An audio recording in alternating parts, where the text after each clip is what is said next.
So this is the CRX Sport যা কিনা লাগাতার হ্যাশট্যাগ লাগাচ্ছে আমাদের এমডি শাদিদ বিন অহিদ ভাইয়া যে সিআরএক্স স্পোর্টস আজকে তারা কিন্তু মথ হাউস ছেড়ে তারা সামনে এগিয়ে আসছে এবং এখানে আপাতত তারা কিন্তু স্কোয়াডকে কাউকে খুঁজে পায়নি। আই মিন মথ হাউস যা কিনা purgatory the third most hot of location এবং সেখানে কোনো স্কোয়াডে আনাগোনা নেই, ব্যাপারটা দেখার মতো গায়ে সত্যি বলতে।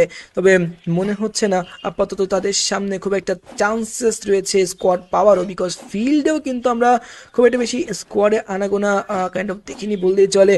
এবং যেখান থেকে অবশ্যই বলতে পারি আপাতত যে জেডেফে টিম এইবার তারাও তো ফাইট এঙ্গেজ করবেই করবে। এতক্ষণ ধরে হোল্ড করেছে, এবার হোল্ড করার সময় নেই। সামনে ওপেন ফিল্ডের প্লেয়ার তারা কিন্তু একটু হলেও আনকমফোর্টেবল পজিশনে আছে এবং যেখানে বলতে পারি অবশ্যই যে সিচুয়েশনটা সামহাউ জেডেফের বাইরে কিন্তু গেলেও যেতে পারে, কারণ তারা মোটামুটি কিন্তু আজকে পারমানেন্ট কভারটা পাচ্ছে না। মানে একটা দুটো প্লেয়ার যদি এখানে নক আউট হয় তো জেডেফ আই মিন সিআরএক্স এর পক্ষে কিন্তু আজকে এখানে কাভার করে বের হওয়াটা টাফ হয়ে যাবে। অলরেডি আবিদ নক আউট হয়ে পড়ে আছে, তাকে রিভাইভ করার চান্সেসটা মনে হচ্ছে না যে, এবং আপাতত ড্রাগনের স্ম্যাশ বাকি থাকবেন। আবিদ সিক্সটাইন গটস ডাউন। লাস্ট ব্যাকে আছে অবশ্যই 37 প্লেয়ার্স এবং সার্কেলের এ যে কিন্তু তারা এখানে অবস্থানটা করছে। বাকি আছে অবশ্যই সিএফ